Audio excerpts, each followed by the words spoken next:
नमस्कार दोस्तों, मैं अंकुर उपाध्याय स्वागत करता हूं आप सभी का एक बार फिर से अपनी नई वीडियो में।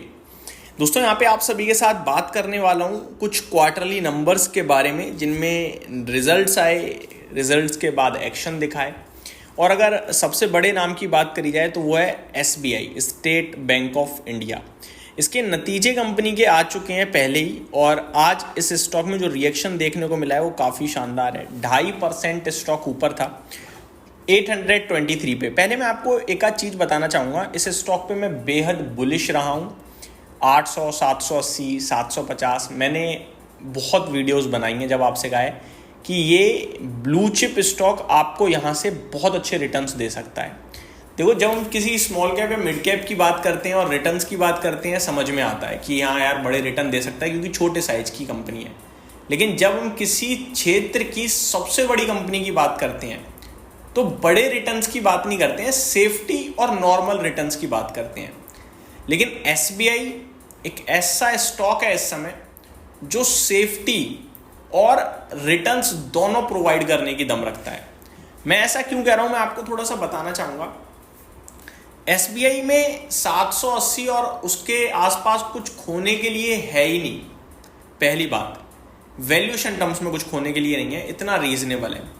दूसरी बात, ये जिस भाव पे अभी ट्रेड कर रहा है इस भाव पे तो बैंक ने QIP किया भाई साहब, और 17-18 हज़ार करोड़ का फंड रेज किया है। आई थिंक, जहाँ तक मुझे याद आ रहा है, मैंने इस पर भी वीडियो बनाई थी, अभी मेरे को एग्जैक्टली अमाउंट याद नहीं है, बट 25,000 करोड़ का रेज कराया फंड। आई थिंक 817 रुपये के भाव पर 25,000 करोड़ 817 पे। LIC की बात करी जाए तो स्टेक LIC ने बढ़ाया है अपना भाई साहब। मैं आपको बता रहा हूं, अगर आप SBI का शेयर लेके अपनी पोर्टफोलियो में डाल दो और ना देखो बाजार का मूड माहौल हाल, ये 4 डिजिट में जाने वाला शेयर है। अब ये 4 डिजिट में 3 साल में, 1 साल में, 3 महीने में, वो सिर्फ अब देखो ऑब्वियस है यार, सब कुछ बढ़ जाता है, लेकिन मेरा मानना है कि ये 4 डिजिट और जल्दी ही जाना चाहिए जिस हिसाब से इसके वैल्यूएशन है। बहुत अट्रैक्टिव है, खोने के लिए तो कुछ भी नहीं है इस स्टॉक में, बस इतना बताना चाहूँगा।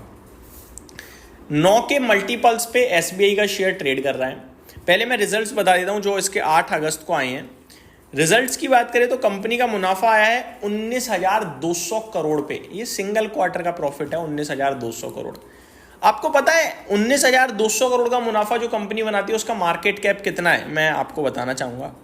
भारतीय एयरटेल की बात करना चाहूँगा सबसे पहले। तो भारतीय एयरटेल ने क्या करा, प्रॉफिट पोस्ट करा था, अभी रिजल्ट आए थे रिसेंटली जून क्वार्टर के, उसमें कंपनी का मुनाफा 7,500 करोड़ था, बट इस बार खराब नंबर थे।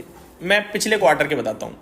मार्च क्वार्टर में 12,500 करोड़ का मुनाफा पोस्ट करा भारतीय एयरटेल ने, और दिसंबर क्वार्टर में 16,000 करोड़ का प्रॉफिट था दिसंबर में। ठीक है जी, 2 क्वार्टर से मुनाफा घट रहा है। दिसंबर क्वार्टर के सामने अभी रिसेंट क्वार्टर के अगर मैं मैच करूं तो आधा रह गया है प्रॉफिट। लेकिन उसके बावजूद भारतीय एयरटेल का मार्केट कैप आपको पता है कितना है, 11 लाख करोड़ का। और SBI जिसका प्रॉफिट लगातार बढ़ता जा रहा है, 19,000 करोड़ का इस क्वार्टर पोस्ट करा है, और अगर आप लास्ट क्वार्टर्स भी देख लो तो 20,000 करोड़, 19,500 करोड़, और इस बार तो 19,000 करोड़ मैं आपको बता रहा हूँ वो नॉर्मल है स्टैंड अलोन बेसिस पे। ओवरऑल कंसोलिडेटेड बेस पे 22,000 करोड़ का है भाई साहब। और SBI का मार्केट कैप आपको पता है कितना है, 7,60,000 करोड़ का। SBI का मैं बीते 4 क्वार्टर्स का आपको प्रॉफिट बताना चाहूंगा एक बार। 82,000 करोड़ का प्रॉफिट है। यानी जिस मार्केट कैप पे कंपनी ट्रेड कर रही है ना, अगले 8 साल में उतना प्रॉफिट ही प्रॉफिट होगा। अगर यही रफ्तार रही तो, रफ्तार बढ़े भी ना तब, ये बढ़ रही है जिसमें रफ्तार, और ये रफ्तार बढ़ रही है आपकी करीब करीब ऑन एन एवरेज 8, 9, 10% के समथिंग की। यानी कि अगले 5 साल में ये बैंक मुझे लगता है 5-6 लाख करोड़ का तो प्रॉफिट बनाएगी, और कंपनी का मार्केट कैप 7.5 लाख करोड़ का है। ये मैं केवल आपको ये बताने की कोशिश कर रहा हूं कि ये कितना चीप प्राइस पे अवेलेबल है। स्टेट बैंक ऑफ इंडिया, जिसके पास भारत के लोगों का सबसे ज्यादा पैसा है। HDFC बैंक हमारे देश की सबसे बड़ी बैंक भले ही है, लेकिन डिपॉजिट SBI से मुकाबले में कोई नहीं है भाई साहब, दूर दूर तक। HDFC बैंक के पास आई थिंक 26-27 लाख करोड़ का डिपॉजिट है, SBI पे 70 लाख करोड़ के करीब का डिपॉजिट है भाई साहब। तो मुकाबला दूर दूर तक नहीं है। आगे बढ़ता हूं दोस्तों, अगर एसेट क्वालिटी की बात करी जाए तो वहां भी एक नंबर है एसबीआई।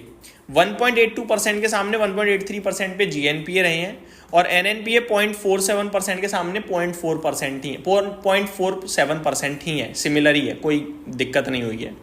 स्लिपेजेस रेशो की बात करी जाए तो ये थोड़ा बढ़ गया है, ये खराब है, 0.42% से 0.84% पे आया है।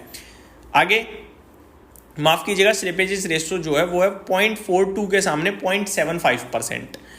अमाउंट टर्म्स में 4220 करोड़ के सामने 7900 करोड़ पे आ गया है, तो ये थोड़ा सा खराब है, बाकी सब ठीक है। Q1 26 net interest income fell by 0.13% year over increase and decreased by 3.98% quarter on quarter. तो एनआईआई में थोड़ी सी गिरावट देखने को मिली है quarter on quarter and year on year basis पे। एनआईएम्स की बात करी जाए तो वो भी थोड़ा घटा है, 3.35% से 3.02% पे है, तो ये थोड़ा सा नेगेटिव, बाकी सब तो बढ़िया है। Company confirms it will maintain 12% loan growth and 10% deposit growth target. अभी भी कह रही है कि 12% की लोन ग्रोथ दिखेगी, 10% की डिपॉजिट ग्रोथ दिखेगी। और कंपनी ने ये भी अनाउंस करा है कि यस बैंक के जो इनके पास शेयर्स हैं वो सही समय पे ये बेचेंगे, ऐसा कॉन्कॉल से अपडेट आई है। मेरे को लगता है यस बैंक ये एसबीआई आपके लिए सुपर है और वन साइडेड है भाई साहब, इसमें ज़्यादा सोच विचार भी नहीं करना है। और ये अच्छी बात है, मौके दे रहा है आपको 800 रुपये के पास, बार बार 800 रुपये के पास इसमें एक्यूमुलेशन करें, बैठें, बने रहें, बस सिंपल। तो उम्मीद करता हूँ डिटेल्स आपको पसंद आई होंगी। Thank you so much for watching this video, have a great day guys.